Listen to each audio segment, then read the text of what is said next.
আমাদের রেকর্ডিং শুরু হয়ে গেছে। প্রথমত আজকে তো মিসেলেনিয়াস ক্লাস, আপনি দেখছেন। মিসেলেনিয়াস মানে কি? এক্সট্রা বিভিড টপিক, মানে যেই টপিক গুলো আসলে ঢাবিতে এই পর্যন্ত কখনো আসে নাই, বাট আমার মনে হচ্ছে এবার আসতে পারে। কারণ কোশ্চেন প্যাটার্ন তো পরিবর্তন হবে, যেহেতু সরকার ট্রেন্ড হয়েছে। তো আমরা ঢাবিতে এই পর্যন্ত যা যা আসছে শুধু ওইটুকুর উপর তো ভরসা করে থাকতে পারি না, তাই না? কারণ যদি কমন না পড়ে তখন তো এটা হয় জীবন মরণের একটা ব্যাপার, ঢাবি একটা স্বপ্নের একটা ব্যাপার। সো আমরা এই কাজ কখনো করতে পারি না। তো এতদিন আমরা একটু চেক করবো যে ঢাবির প্রিভিয়াস কি কি কোশ্চেন আসছিল এই পর্যন্ত। হ্যাঁ, ঢাবিতে কি কি কোশ্চেন আসছিল রিটেনের মধ্যে, এটা আমরা একটু চেক করবো। চেক করার পর এক্সট্রা যা যা লাগে সেগুলো আমরা দেখানো শুরু করবো। তো চলেন ঢাবির কোশ্চেন আমরা একটু অ্যানালাইসিস করি যে এই পর্যন্ত কি কি আসছে এবং যা যা আসছে এগুলোকে আমরা পড়াইছি কিনা, ওকে, এবং আপনি পারেন কিনা। এই দুটো জিনিস আমরা একটু চেক করতে চাই। ওপেন করে, ওকে, ফাইন। তো এটা আমার পিডিএফ এর প্রথম অংশ। এগুলো তো আপনি এমসিকিউ দেখতেছেন। এমসিকিউ তো আজকে আমাদের মুখ্য ব্যাপার না। মুখ্য ব্যাপার হলো যে লিখিত পার্টটা, তাই না? আই থিঙ্ক এটা আপনি লিখিত পার্ট দেখতে পাচ্ছেন, দেখেন। আর এটা কত সালের কোশ্চেন? আমি যদি ভুল না হয় এটা একদম মানে ওল্ড 17, 18 বা 19, 20 এরকম কোশ্চেন হবে। এখানে সবগুলো কোশ্চেন আসছে। আমরা বারবার করে বলতাম যে ভাই তোমার ফার্স্ট পার্ট থেকে কোশ্চেন হবে, 10 মার্কের হবে হবে হবে, এরকম কথাবার্তা বলতাম, ঠিক আছে? তো দেখো এখানে তোমাকে আননোন একটা প্যাসেজ দিয়ে দিবে। ভাবিতে যেরকম বলছি এতে 10 মার্ক আসে। এই যে আননোন একটা প্যাসেজ, মানব কল্যাণ অলৌকিক কোনো কিছু নাই, এই সেই মিলে পুরো একটা প্যাসেজ দিচ্ছে, ঠিক আছে?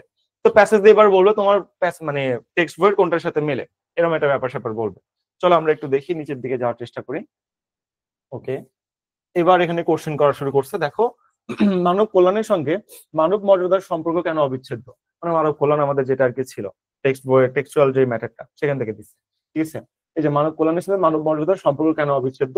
তো দেখো এখানে এটা যেভাবে লিখছে, এই বইয়ের লেখার মধ্যে ভুল কোথায় আমি তোমাকে একটু দেখাই। মানব কল্যাণ হলো মানুষের সার্বিক মঙ্গলের প্রয়াস। এই কল্যাণের লক্ষ্য হলো সকল এই সেই যা যা বলছে এরকম আমাদের কোনো কিছু একটা বলছে, ঠিক আছে? তো তুমি এরকম বলে দিলা, সব ঠিক আছে, লেখার মধ্যে আমার কোনো ভুল ধরতেছি না, বাট সমস্যা হলো একটা ডেটা। তুমি একটা ডেটার কথা এখানে বলতে পারতা না? যে কোনো ডেটা, মানব কল্যাণ তুমি কি দেখতে পারো 1971 এখানে কোন একটা ব্যাপার ইনক্লুড করে দিতে পারতাম। ওই টাইমে মানব কল্যাণের জন্য ভারত প্রায় আমাদের 1 লক্ষ 1 কোটি শরণার্থীকে আশ্রয় দিছিল। ওই টাইমে মানব কল্যাণের জন্য সোভিয়েত ইউনিয়ন তৎকালীন যেটা ছিল ভেটো দিছিল যে না, যুদ্ধবিরতি ঘটানো যাবে না। মানব কল্যাণের একটা এক্সাম্পল তুমি দিতে পারতা, বাট এখানে এরকম কোনো এক্সাম্পল দেওয়া হয়নি। ওই একটা এক্সাম্পল তুমি যদি দিতা এখানে তুমি আড়াইয়ের মধ্যে আড়াই পাইতা। এরকম এটা এখানে একটা মিস্টেক ছিল। মানে একটা প্যাসেজ দিয়ে সেখান থেকে আমাদের লিখতে বলে আমরা জানি, ওকে, এটা আপনি দেখতেছেন, এটা আমরা করাইছি। তারপর গদ্যটিতে কি এবং কির অর্থগত এবং ব্যাকরণগত পার্থক্য ব্যাখ্যা করো।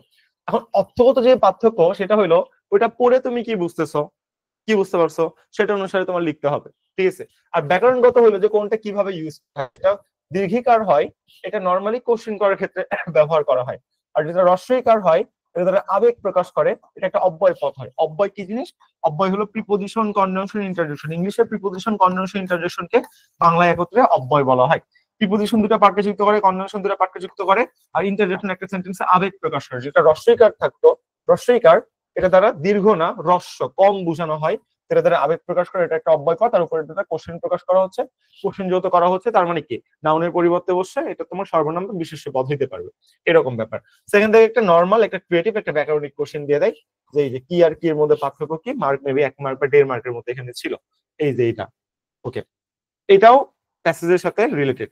তারপর অসীম অনন্ত সম্ভাবনা, যেই আমাদের যেই প্যাসেজটা দেওয়া ছিল ওইটার প্রাসঙ্গিকতা এবং তাৎপর্য সংক্ষেপে লিখো। ভাই তুমি ওখান থেকে যা দেখছো, যা পড়ছো, যা বুঝেছো সেটা লিখবা। প্যাসেজ থেকে কোশ্চেন করছে, নতুন কিছু এখানে নাই। তারপরে গদ্যটিতে তোমাকে বলছে যে ইংলিশ শব্দ যে বলা হয়েছে সেগুলো একটু তালিকা করো। তার মানে কি ইংলিশ শব্দ কি? তোমরা যখন এমসিকিউ পড়ছো সেখানে তোমাদেরকে শেখানো হয়েছে যে বিদেশি শব্দ হইলো যে ভাই যে সকল শব্দ বাংলাদেশের মধ্যে চলে আসছে আমরা হরহামেশা খুব বেশি পরিমাণ ব্যবহার করি এবং আমার বাংলা ভাষার সম্পদ হিসেবে রয়ে গেছে, সেগুলোকে আমরা বিদেশি শব্দ বলি। তার মধ্যে ইংলিশ শব্দ কি? ইংরেজি যে সকল শব্দ বাংলা ট্রান্সলেশন না হয়ে হুবহু বাংলার মধ্যে রয়ে গেছে, যেমন ইউনিভার্সিটি, এটা ইংলিশ শব্দ, আমরা হুবহু বাংলার মধ্যে হরহামেশা ব্যবহার করতেছি, সেগুলো ইংলিশ শব্দ। তো বলছে প্যাসেজের মধ্যে বলতো ইংলিশ শব্দ কোনগুলো ছিল, একটু বের করে দেখাও তো। এটা কি খুব কঠিন কাজ বলছে? হ্যাঁ, এই যে হিউম্যান ডিগনিটি ইংলিশ লেখা আছে, রিলিফ, রিলিফ একটা ইংলিশ শব্দ, তাই না? মুক্ত করে দেওয়া।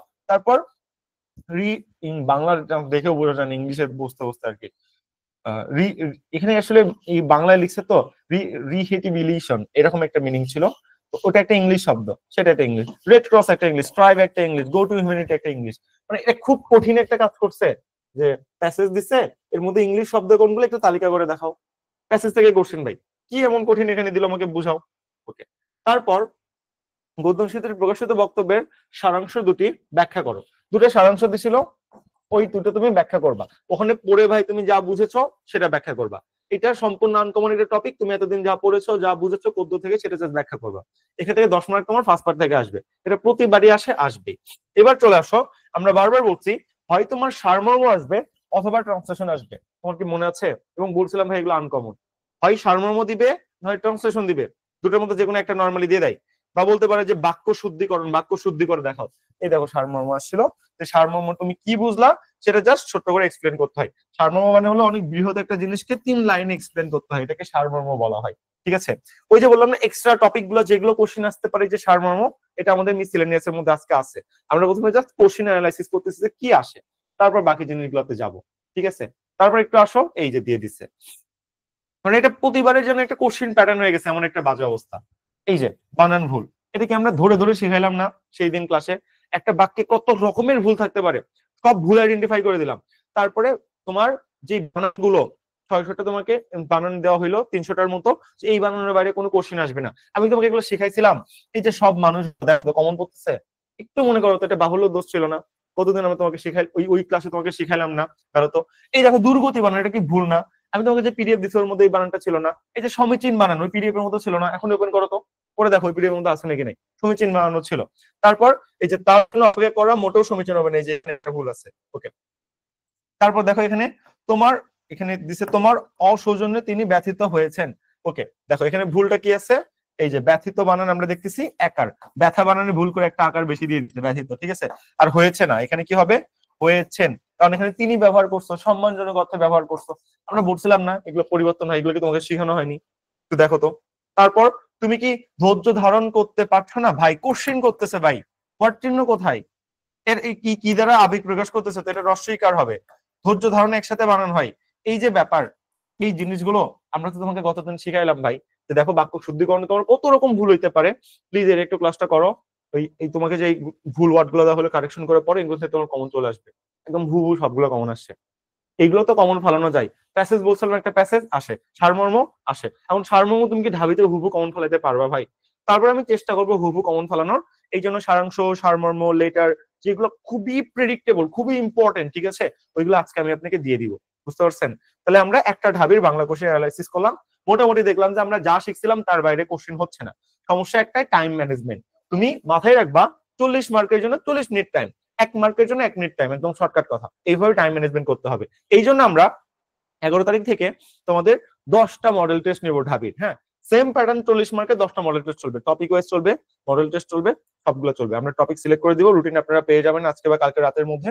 10টা মডেল টেস্ট যখন আপনি নির্ধারিত টাইমের মধ্যে দিবেন, তখন দেখবেন আপনার একটা প্র্যাকটিসে চলে আসছে, এবং ওই খাতাটা আমরা মূল্যায়ন করবো আপনি কত পাচ্ছেন। ঢাবির মেন্টর আছে, আমি আছে, আরো অনেকগুলো মেন্টর আছে, সব মিলে মূল্যায়ন করবো এক্স্যাক্টলি আপনি কত পেতে পারেন। তাহলে আপনি আপনার ভুল কোথায় হচ্ছে, কেন ভুল হচ্ছে, এগুলো সব আমরা আপনাকে মার্কিং করে দিব। ঠিক আছে, তো আপনি একটু কষ্ট করে দেখতে থাকেন। ওকে, এবার দেখেন আমাদের দিছিল tertiary level education in Bangladesh, একটা প্যারাগ্রাফ দিছিল। বলছিলাম ভাই প্যারাগ্রাফ তোমার কখনোই কমন পড়বে না, ঢাবিতে কমন ফলানো যায় না, আননোন একটা টপিক দিয়ে দিছে, দেখছো? তো প্যারাগ্রাফ কেমনে লিখতে হয় এটা বুঝতে হবে। প্যারাগ্রাফ লেখার টেকনিক কে আমি প্রায় 2 থেকে 3 ঘন্টা দুটো ক্লাসে শিখাইছিলাম। নেক্সট আসেন, তারপর কোন ফ্রেজ ইউজ করতে হবে, কোন ভোকাব ইউজ করতে হবে, কোন ইডিওমেন্ট ফ্রেজ অ্যাড করতে হবে, আমি কি পিডিএফ দিছিলাম হাই ফ্রিকোয়েন্সি পিডিএফ দিছিলাম কি বলছিলাম, ইম্পর্টেন্ট গুলো একটু কষ্ট করে মার্ক আউট করে রাখেন, আপনি ইউজ করবেন। মনে নাই, আপনি হয়তো ভুলে গেছেন, আপনি ডেটা ইউজ করবেন। দেখেন এই যে ডেটা কিন্তু এখানে ইউজ করছে, এই যে ডেটা, এই ডেটার জন্যই কিন্তু আপনি নাম্বার গুলো পাবেন। এই যে ডেটা ইউজ করছে, দেখছেন ডেটা ইউজ করছে, এটা আমি আগে থেকেই বলছিলাম ডেটা ইউজ করতে। তারপর তোমাকে বলছিলাম যে দেখো তোমার একটা জিস্ট রাইটিং দিতে পারে। হোয়াট দ্য জিস্ট রাইটিং, এই যে এরকম তোমার একটা লাইন দিবে, বলবে এই লাইনটা তুমি কি বুঝেছো বাবা, তো একটু ব্যাখ্যা করো তো, অ্যাডোলেসেন্ট থেকে কোশ্চেন দিছে, দিতেই পারে, ইজি একটা কনসেপ্ট, এখান থেকে তোমার 2.5 মার্ক বা 5 মার্ক থাকবে। ওকে, এটা এখানে তোমার থেকে দিয়ে দিছে। এই ছিল হলো তোমার ইংলিশের মোটামুটি এখানে 10 আর 5 15 মার্ক, আরো 5 মার্ক আছে, তাই না? ওটাই ঠিক এখানে কোন কারণে কেটে গেছে। তো ওইটাই কোন একটা দিছিল, ট্রান্সলেশন দিছিল, এমন কোনো কিছু দিছিল। তাহলে আমরা একটা সালে কোশ্চেন পর্যালোচনা করলাম। চলো 2 নাম্বারটা আমরা একটু পর্যালোচনা করি, কি করছিল। এই দেখো বাংলা লিখিততে একটা প্যাসেজ দিছে, দেখছো? এই দেখো দুটো কি নির্দেশ করছে, একটুকু লন্ঠন বলতে কি বোঝায়, সব প্যাসেজের উপর কোশ্চেন আসছে। তারপর এই যেন এক তারাময় রাত্রির মতো উক্তিতে তাৎপর্য ব্যাখ্যা করো, ওখানে যে ভাই তুমি যা পড়েছো তাই ব্যাখ্যা করবো, আনকমন জিনিস। কত কাকে তুমি বলে সম্বোধন করেছে, এটা কবিতার সাথে মিল খুঁজতেছে, কার সাথে? অপরিচিতার সাথে। বলছিলাম ভাই প্যাসেজ থেকে তোমার এভাবে কমন আসবে, হয়তো তোমার কোনো টেক্সট বইয়ের সাথে রিলেট করে দিবে, অথবা যা দিবে সেখান থেকে তোমার অ্যান্সার করতে হবে। এর উপর দিছিল তোমার 10 মার্ক, প্রতিবারই দেয়, এটা নতুন কোনো কিছু না। তারপর দেখো প্রতিবার এই যে একটা একটা হয় তোমার বাক্য শুদ্ধিকরণ দিবে, না হয় সারমর্ম দিবে, দিছে দিছে কয় মার্ক দিছে? 5 মার্ক দিছে। তারপর এই বলছে নিচের গদ্যাংশ থেকে বিপরীত শব্দ খুঁজে বের করো, ঠিক আছে? বিপরীত শব্দ বের করতে বলছে। ভাই এগুলো তুমি এমসিকিউ পড়ে আসো না, এটা কি এমসিকিউ টপিক না বলো? পদ্যাংশ থেকে খুঁজে খুঁজে বিপরীত শব্দ বের করো ভাই। তাও এগুলো কোনগুলো দিছে? এগুলো টেক্সচুয়াল দিছে। আমি যে কতদিন তোমাদের ফার্স্ট পার্টের ক্লাস নিয়েছিলাম, বাংলা ফার্স্ট পার্ট, সেখানে বলছিলাম দেখো তোমাদের যদি ফার্স্ট পার্ট থেকে কোশ্চেন না আসে, তাহলে কিন্তু ফার্স্ট পার্টের ব্যাকরণিক আইটেম থেকে আসবে। বলছিলাম ওই ব্যাকরণিক আইটেম কিন্তু ওখানে পিডিএফ দেওয়া ছিল, এই যে ওইগুলো ব্যাকরণিক আইটেম, ওর মধ্যে শব্দ তো বিপরীত শব্দ তুমি যে দেখো এটা ছিল, ওখান থেকে কমন পড়ে গেছে। থিঙ্ক যে কোনগুলো আসতেছে, তোমার কোনগুলা বাকি আছে পড়ানো, এটা আগে আমি তোমাকে ক্লারিফিকেশন দিতে চাই যে তুমি কোনগুলা পড়েছো আর কোনগুলা পড়ো নাই। যখন তুমি এই জিনিসটা ফিল করবা তখন বুঝবে যে হ্যাঁ আমার প্রিপারেশন ক্লিয়ার। না হলে খালি ক্লাস করতেছো, কি আসে কি আসে না এটাই তুমি জানো না, কোশ্চেন ব্যাংক তো কখনো খুলেও দেখো না যে রিটেন কোশ্চেন কি কি আসে। তাই আমি তোমাকে নিজে এটা আইডেন্টিফাই করে দিচ্ছি। তারপরে দেখো বিশেষ্য থেকে বিশেষণ, বিশেষণ থেকে বিশেষ্য তুমি একটু ট্রান্সলেট করে দেখো, ওই যে ব্যাকরণিক আইটেম যেটা ফার্স্ট পার্টে দিছিলাম ওখান থেকে কমন আসে। তারপর আসো শেষ, এখানে তোমার 20 মার্ক শেষ, একটা কোশ্চেন আমরা শেষ করে দিলাম। আরেকটাতে আসো 3 নাম্বার কোশ্চেন, মানে অন্য একটা সালের question, the impact of climate change on Bangladesh. Climate change on Bangladesh, তাই উত্তর ডিফরেস্টেশন বাই। ডিফরেস্টেশনটা তো ক্লাইমেট চেঞ্জ, এটাকে আমি শিখাইলাম না গতদিন, আমি নিজে লিখে দিয়েছিলাম না? হ্যাঁ। তারপর এবার কিন্তু ইম্পর্টেন্ট জুলাই অফস্প্রিং, আমি নিজে লিখে দিছি না তোমাকে? ওটা ভাই তুমি কষ্ট করে হলে না পারলেও মুখস্থ করো প্লিজ। যদি কমন আসে একদম 10-এ 9.5 পাবো, ওটা যদি লিখতে পারো 10-এ একদম পুরা 9.5। কমন আসবে কিনা আমি জানি না, বাট এবার ভয়ানক গুরুত্বপূর্ণ।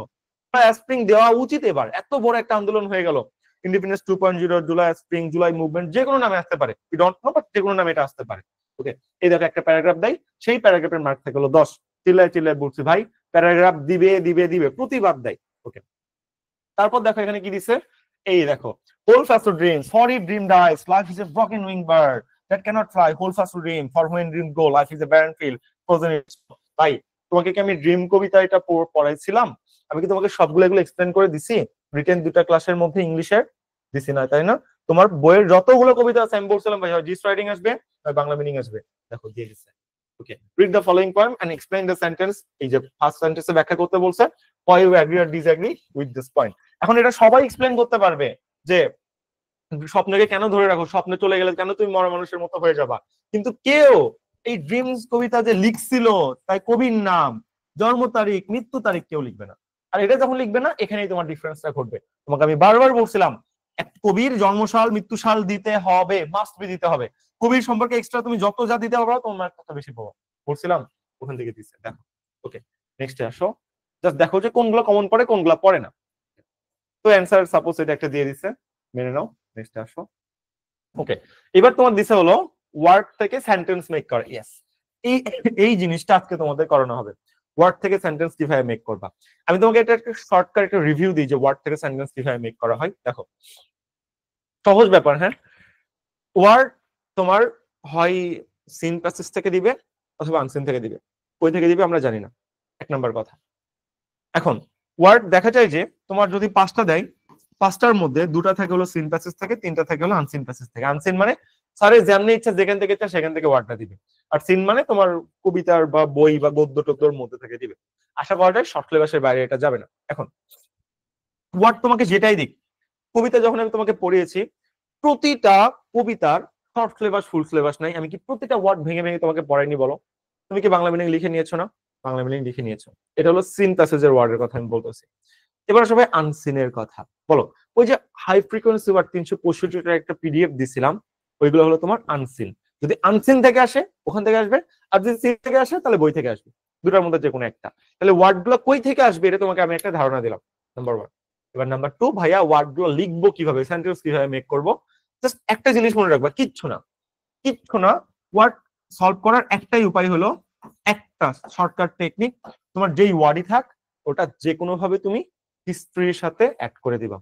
যে কোনো ওয়ার্ড তুমি যদি মুক্তিযুদ্ধের সাথে অ্যাড করতে পারো তুমি ফুল মার্ক পাবা শিওর। যে কোনো ওয়ার্ড মানে অতীতকালের স্মরণীয় ঘটনা এমন কিছুর সাথে তুমি ইন্ডিকেট করো, তুমি আন্দাজে ফালতু এই সেই দিলে হবে না। ইন্ডিপেন্ডেন্স ধরো একটা ওয়ার্ড আসলো, তুমি বলতেছো উই নিড ইন্ডিপেন্ডেন্স বা we live in independence country, ভাই এটা কেমন একটা হয়ে গেল না?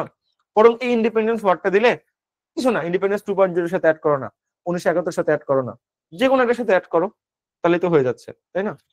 তুমি জাস্ট অতীতকালে বলো 1971 সালে বাংলাদেশ স্বাধীন হয়েছিল, বাংলাদেশ গট ইন্ডিপেন্ডেন্স ইন 1971, বা হ্যাজ গট বা হ্যাজ গটেন, তুমি যেটা একটা ইউজ করো, টেন্স হলেই হলো, টেন্স নিয়ে কোনো সমস্যা এখানে নাই।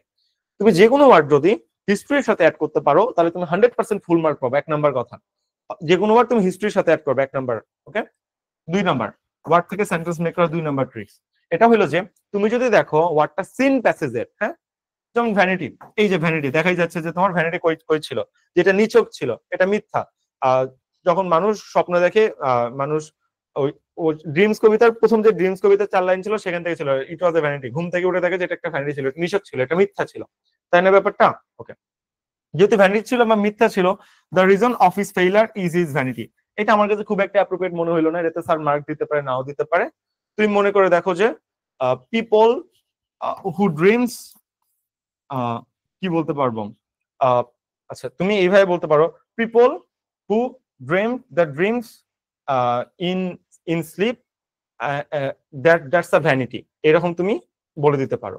তবে আমি যদি এটা কমপ্লেক্স সেন্টেন্সে না বলে সিম্পল সেন্টেন্সে বলি সবচেয়ে বেশি অ্যাপ্রোপ্রিয়েট হয়। স্যাররা চাই হলো ওয়ার্ড মিনিং গুলো সবসময় সিম্পল সেন্টেন্সে চাই, কমপ্লেক্সে চাই না, কারণ কমপ্লেক্স সেন্টেন্সে হইলে হয় কি বাক্যটা অনেক বড় হয়ে যায়, তো তখন ইজিলি মানে কেউ না কেউ ওই জিনিসটা মেক করতে পারে। বাট সিম্পল সেন্টেন্সে মেক করতে পারাটাই হলো সবচেয়ে বড় আসলে সৌন্দর্যতার ব্যাপার, ঠিক আছে? এই আর কি ব্যাপার।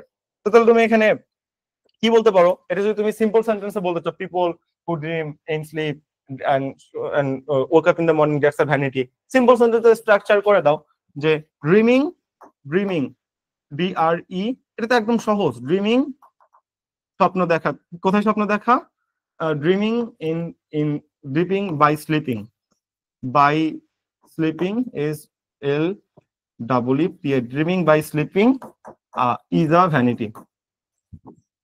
তুমি বলতে পারো dreaming by sleeping is a vanity, বা এইভাবে ড্রিমিং না বলে তুমি বলতে পারো যে এইভাবে ড্রিমস, ড্রিমিং বাই স্লিপিং বলো বা এরকম বলো, এটাই এটাই সুন্দর হবে, নালে ভুল হয়ে যাবে, ঠিক আছে? এটাই ঠিক আছে, ড্রিমিং বাই না বলে ইন বলো, যেহেতু অন্তর্নিহিত, ঠিক আছে? ইন বললে বেশি সুন্দর হবে, dreaming in sleeping is a vanity. তার মানে কি, ঘুমের মধ্যে স্বপ্ন দেখা হলো মিথ্যা। তো আমরা যেটা বলছিলাম যে people who dream by night in sleeping and woke up in the morning and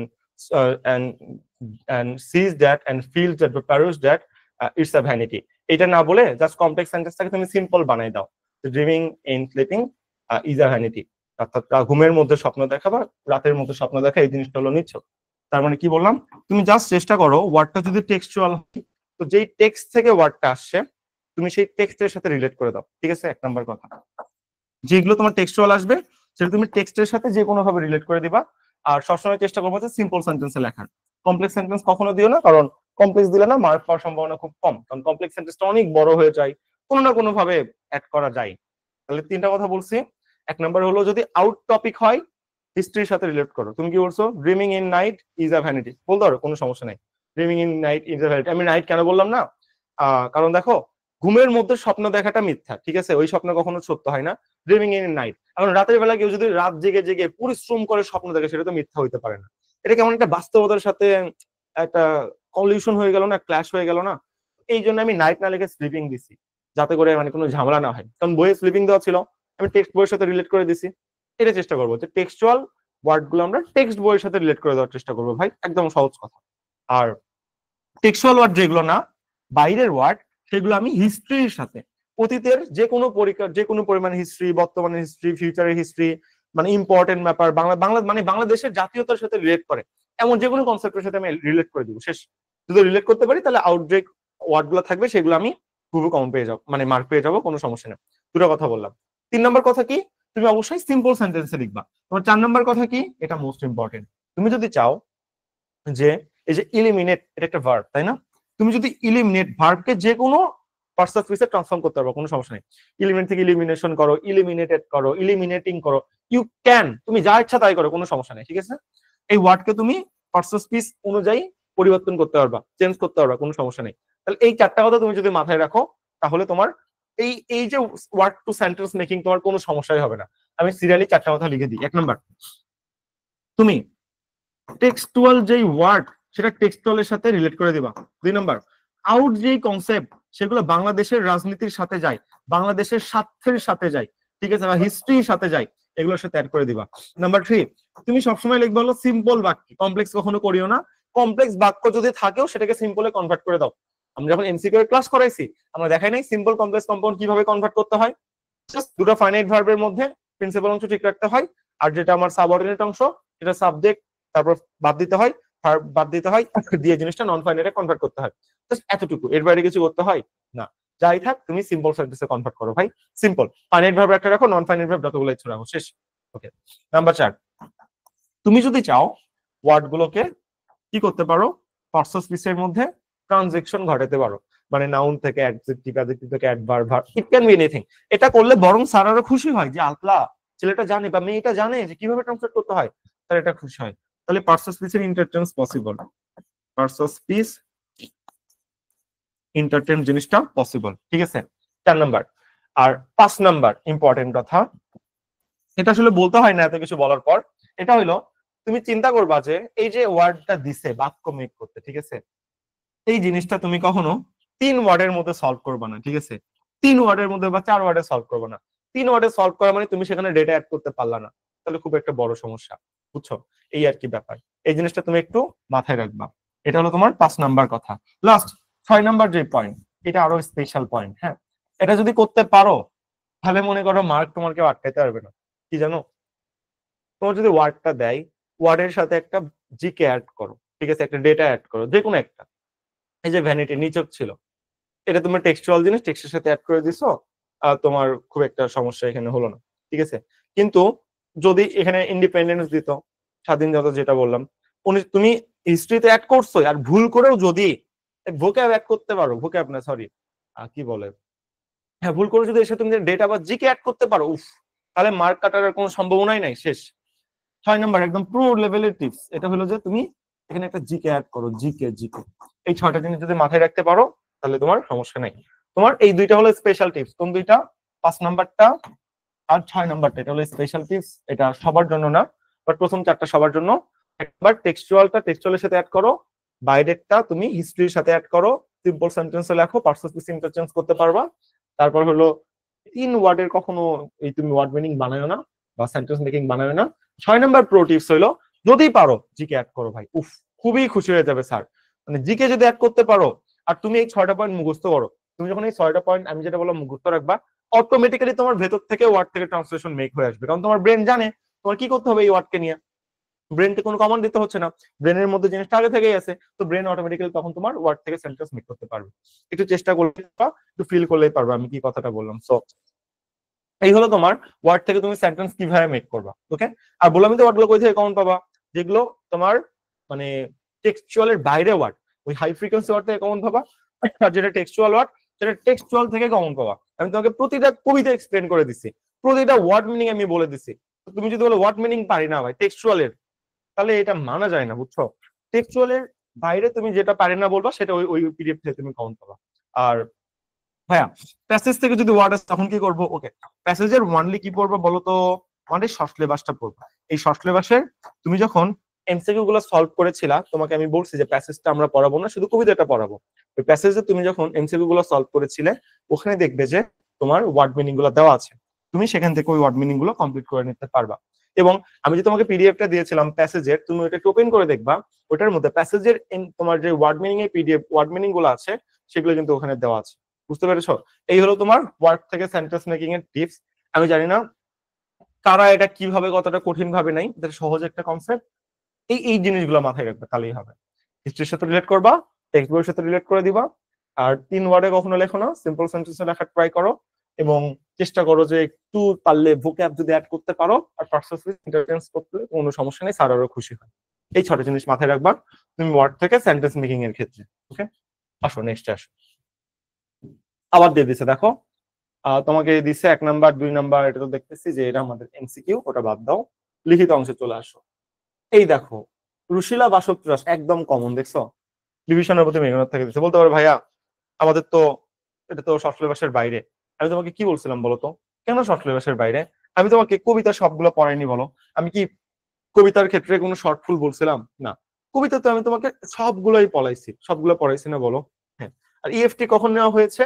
EFT হলো আপনার 8, 9, 10, 11 বা 9, 10, 11, 12 এই 4টা ক্লাস, এবং ইএফটি দেখেন নোটিশ গ্রুপে রেকর্ডিং দিয়ে দেওয়া আছে, ঠিক আছে, দেখলেই পাবেন।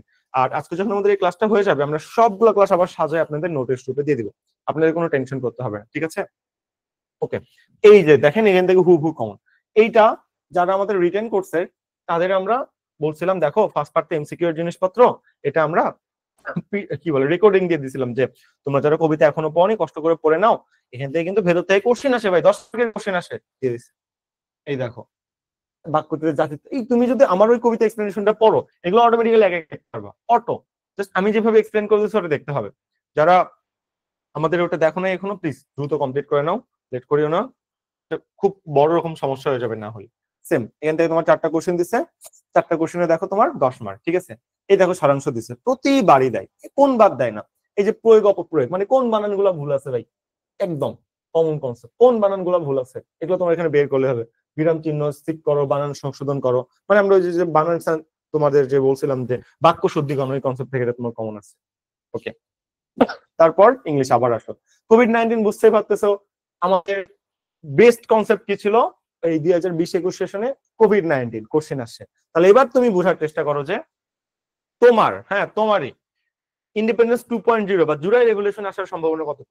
আমার মনে হচ্ছে খুবই সম্ভাবনা আছে ভাই জুলাই রেভলিউশন আসার, কারণ ভাবির একটা সহ আছে যে প্রতিবার যেটা হট টপিক, ঠিক আছে, ওটাই এর মধ্যে দিয়ে দাও।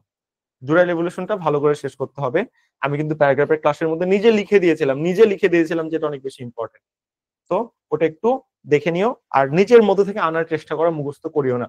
আমি তোমার মুখস্থ করার জন্য হইলে বলতাম যে এই ধরো 20টা প্যারাগ্রাফ লিখে দিলাম, আচ্ছা যদি এমন হইতো যে এই 20টার মধ্যে কমন আসবে তাহলে আমি ভাই তোমাকে নিজে লিখে দিতাম 20টা, দেখ এই 20টা লিখে দিলাম, এমনি মুখস্থ করে এটা হুবহু 10-এর মধ্যে নয়, কমন তো আসবে না ভাই। যদি ওটা আসতে পারে, যদি আসে তাহলে তুমি এই জন্য ওটা পড়বে, বুঝছো। আসো তারপর তারপর কি হচ্ছে, এই যে ফিল ইন দ্য গ্যাপস পড়াইছি না আমি, ফিল ইন দ্য গ্যাপস আমি কি শিখাইনি যে ফিল ইন দ্য গ্যাপস কেমনে সলভ করতে হয়, খুব দ্রুত সলভ করতে হয়, শিখাইনি বলো? শিখাইছি। কারণ ফিল ইন দ্য গ্যাপস কি তুমি হুবহু কমন পাবা না তো, তো কমন কিভাবে না পেয়ে সলভ করতে হবে এটা শেখা জরুরি, শিখাইছি না এটা? শিখাইছিলাম। তারপর কি দিছে এখানে, 5 more sentences to complete flowing, ওকে কি বলছে, add 5 more sentence, ও আচ্ছা এটা দিছে তোমার হলো কমপ্লিটিং স্টোরি। হ্যাঁ, প্রথম 5টা বাক্য দিছে, দিয়ে বলছে যে এর সাথে আর 5টা বাক্য দিয়ে তোমার মন মতো তুমি আসলে বাক্যটা শেষ করো, এটা তোমার আর কি দিছে। মানে কমপ্লিটিং সেন্টেন্স, এটা জাস্ট নিজের ন্যাচারাল ইনস্টিংক্ট থেকে লিখতে হবে। প্যারাগ্রাফ তুমি যেভাবে লেখো একটাই কথাবার্তা, এরপরে যে 5টা বাক্য লিখবা এই 5টা বাক্যের মধ্যে ডেটা অ্যাড করো, ইডিওম ফ্রেজ অ্যাড করো, ভোকাব অ্যাড করো, কমপ্লেক্স সেন্টেন্স স্ট্রাকচার অ্যাড করো, সেম ভাই প্যারাগ্রাফের মতো সেম সেম স্ট্রাকচার, কোনো কথা নেই এক্সট্রা। ওকে, নেক্সট, শেষ ইংলিশের এদিকে শেষ। আবার আমরা চলো অন্য রিটেনে চলে আসি, এরপর কি রিটেন আছে একটু দেখার চেষ্টা করি তো আমরা। ওকে, আবার দেখো একটা প্যাসেজ দিছে, দিয়ে বলছে ক থেকে ঘ পর্যন্ত ভাই উত্তর করো, এই যে রেইনকোট থেকে দিছে ভাই, এবার কি নেই রেইনকোট নিয়ে আসতে পারে? তুমি কি মনে করো তোমার মাথায় এই কমন সেন্স আছে লিটারেলি রেইনকোট নিয়ে এবার আসবে? এটা বাদ, আউট অফ টপিক এবার, মানে কষ্ট হলো সত্য বঙ্গবন্ধুর সব কনসেপ্ট এখন আউট অফ টপিক, ঠিক আছে, এটা থেকে কোশ্চেন দিবেন। ওকে, এই যে রেইনকোট থেকে দিয়ে দিয়েছে, টুপির তেজ বলতে কি বোঝায় এই সেই, মানে টেক্সচুয়াল কনসেপ্ট তুমি 10 মার্ক পাচ্ছ। তারপর ওকে, তারপর কি দিছে দেখো তো, তারপর ওকে এখানে না বঙ্গানুবাদ, আমি কি বলছিলাম যে তোমার ট্রান্সলেশন আসতে পারে ইংলিশ টু বাংলা, আমি কি তোমাকে ট্রান্সলেশন করাগুলো শিখাইছিলাম যে ভাই খুবই ইম্পর্টেন্ট ট্রান্সলেশন, পরীক্ষায় আসবে আসবে। মানে দেখো এই পর্যন্ত ঢাবিতে যতগুলো কনসেপ্ট আসছে একটা কনসেপ্ট আনকমন পাইছো যেটা আমি তোমাকে শিখাইনি, এখন পর্যন্ত তুমি একটাও পাওনি। নেক্সট আসো, তাহলে এই বঙ্গানুবাদটা ইম্পর্টেন্ট আসবে। এবং সবচেয়ে কষ্টকর ব্যাপার, বেটা ইংলিশ টু বাংলা ট্রান্সলেশন দিছে, লিটারেলি বাংলা থেকে ইংলিশ দেন, ইংলিশ টু বাংলা, মানে এটা ভাবা যায়? এটা পাওয়া মানে কি বলবো, সেলস লাইক হটকেক, মানে স্বপ্ন যেন হাতের মুঠায় চলে আসে এমন একটা ব্যাপার।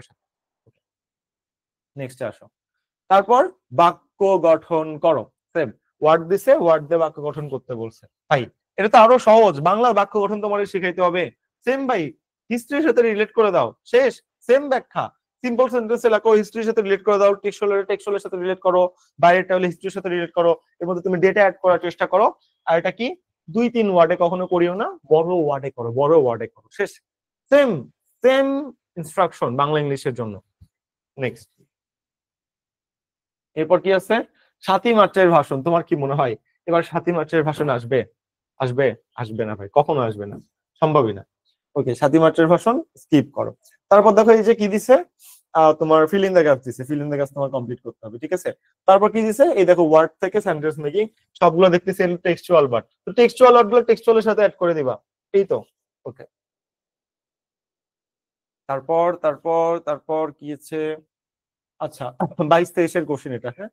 ওকে, এটা আমার কি দিছে, সেম, এই যে 5টা ওয়ার্ড দিছে, বলছে ভাই তুমি একটু আমাকে বাক্য মেক করে দেখাও তো, যেগুলো আমার টেক্সচুয়াল ওয়ার্ড টেক্সচুয়ালের সাথে অ্যাড করবো, টেক্সচুয়াল না আমি জাস্ট যেই 6টা টিপস বললাম এই 6টা টিপসের সাথে অ্যাড করে দিব। এই হইলো তোমার ঢাবির এই পর্যন্ত যতগুলো পরীক্ষা হয়েছে, ঠিক আছে, সবগুলো পরীক্ষায় রিটেন। এখন বলো আমরা কি কোনো কিছু বাদ রাখছি? রাখি নাই। তাহলে আর কি এমন পড়তে পারে যেন আমাদের কোনো রিস্ক না থাকে? গুড কোশ্চেন, কি এমন পড়তে পারি যেন আমাদের রিস্ক না থাকে? চলো তাহলে আমরা একটু যেই ব্যাপারটা আমরা বলছিলাম, বাংলা রিটেন, ইংলিশ রিটেন, তার পাশাপাশি আমার কেন জানি মনে হচ্ছে, মানে আমরা তো অ্যাডমিশনে কাজ করি, মানে যেটা মন বলে এটা হয়, হ্যাঁ, কেন জানি মনে হচ্ছে এবার তোমার নত্যবিধান সত্যবিধানের নিয়ম দিবে, আমার মনে হচ্ছে ভাই। এই যে দেখো, বলতে পারে যে নত্যবিধান ও সত্যবিধানের 5টি করে নিয়ম লেখো, আমার মনে হচ্ছে এবার দিতে পারে এটা, এই জন্য আমি এটা এক্সট্রা, এটা কিন্তু কখনো পরীক্ষায় আসেনি এই পর্যন্ত, এই যাবৎকালে ঢাবিতে আসেনি, মনে হচ্ছে দিতে পারে, তাই আমি এটা, হ্যাঁ, ডিরেক্ট 5টা নিয়ম লিখতে হবে। এই যে 5টা নিয়ম দেওয়া আছে নত্যবিধান সত্যবিধানের। ওকে, নত্যবিধান কাকে বলে, সত্যবিধান কাকে বলে, এগুলো লেখা আছে, এবং এই যে আমি 5টা করে নিয়ম তোমাকে এখানে লিখে দিয়েছি, দেখো 1 2 3 4 5, 5টা নিয়ম, ঠিক আছে। এই 5টা নিয়ম আমার মনে হচ্ছে কেন জানি দিবে, এত এত ব্যাখ্যা লিখতে হবে না, জাস্ট একটা করে এক্সাম্পল দিলেই হবে, 5টা করে নিয়ম, নত্যবিধানের সত্যবিধানের 5টা নিয়ম দিতে পারে। আমার মনে হচ্ছে যে বলবে না যে নিচে কোনগুলো নত্যবিধান সত্যবিধান, ডিরেক্ট বলবো 5টা নিয়ম লেখো, তো রিস্ক নিলাম না আমি ভাই, আমার মনে হলো না রিস্ক নেওয়া উচিত, বা দিতে পারে স্বভাবতই নত্যবিধান বা সত্যবিধান হয় এরকম 5টা শব্দ লেখো, আমার মনে হচ্ছে এটা এবার দিবে। ওকে, আসো, সত্যবিধান ব্যবহারের নিয়ম, সেম 5টা নিয়ম দেখো বাবা তোমার এখানে দেওয়া আছে, সেম এই আর কি ব্যাপার। আমার মনে হচ্ছে যে 6 7 8 9টার মতো আছে, তোমার সবগুলো লাগবে না, এটা আমি তোমাকে পিডিএফ দিয়ে দিব, তুমি জাস্ট নিয়মগুলো লিখে ফেলবা। নত্যবিধান সত্যবিধান টোটালি এমসিকিউ এর কনসেপ্ট, আমার মনে হয় এবার রিটেন এটা দিবে, তাই এটা তোমাকে দেখাইলাম, এটা তোমাকে আমি পিডিএফ দিয়ে দিব, তুমি সেখান থেকে কভার করে নিতে পারবা। এবার আসো, আমার আর যে এক্সট্রা প্রেডিকশন গুলো আছে যেগুলো পরীক্ষায় আসতে পারে, সেগুলো আমি তোমাকে একটু দেখাই, সবগুলো পিডিএফ তুমি পেয়ে যাবা, তোমার কোনো টেনশন করতে হবে না। ওয়েট করো একটু। ওকে, এবার আমার এই যে হাই ফ্রিকোয়েন্সি ওয়ার্ড, যেটা এটা তো আগেই প্যারাগ্রাফে টাইমে পিডিএফ দিছিলাম, এখানেও দিয়ে দিব। ওই যে হাই ফ্রিকোয়েন্সি ওয়ার্ড বললাম না, এক্সট্রা ওয়ার্ড যদি আছে এখান থেকে আসবে, বললাম না, এই যে এই এটা সেটা আমি তোমার প্যারাগ্রাফের সময় একটা দেখেছিলাম, তাই এটা আর দেখাচ্ছি না। চলো ইংলিশ রিটেন নিয়ে একটু কাজ করি। মানে এবার আমার কেন জানি ভয় হচ্ছে যে আগে সব নিয়ম চেঞ্জ করে দিবে, কোনোটাই আসবে না আগে, না দিয়ে কি করবে, বলছিলাম না স্যার যদি বউয়ের সাথে ঝগড়া করে তাহলে কোশ্চেন প্যাটার্ন কেমন হতে পারে, সম্পূর্ণ রিটেন, সম্পূর্ণ রিটেন কোশ্চেন আসতে পারে, কম্প্রিহেনশন টাইপ, ঠিক আছে। কেমন কম্প্রিহেনশন টাইপ, তোমার দিতে পারে ইমেইল লেখো, দিতে পারে না, তখন কিচ্ছু কমন না দেও, ইমেইল লেখ, যা প্যারাগ্রাফ বা ইমেইল লেখ, যে তোমার বন্ধুর কাছে জুলাই স্প্রিং নিয়ে একটা ইমেইল লেখো। কেন জানি মনে হচ্ছে প্রতিবার তো প্যারাগ্রাফ দেয়, এবার ওই জুলাই স্প্রিংটা প্যারাগ্রাফ আকারে না দিয়া ইমেইল আকারে, দরখাস্ত আকারে, চিঠিপত্র আকারে এইভাবে দিবে, আমার বা সংবাদপত্রের প্রকাশ আকারে দিবে। এখন ভাই তোমার সংবাদপত্রের প্রকাশ আকারে বা ইমেইল আকারে দিবে মানে কি, মানে হলো ভাই তুমি ইমেইল কিভাবে পারফেক্টলি লিখতে হয়, সঠিকভাবে লিখতে হয় এটা জানো কিনা, ঠিক আছে, এটা এটা কনসেপ্ট। এটা কোন বই থেকে পিডিএফ দেওয়া আপনি জানেন, যারা ডিফেন্সে পরীক্ষা দিয়েছেন, ডিফেন্স কেয়ার জ্যাক স্যারের পিডিএফ থেকে এটা দেওয়া, ঠিক আছে, সরকারের একটা ব্যাপার।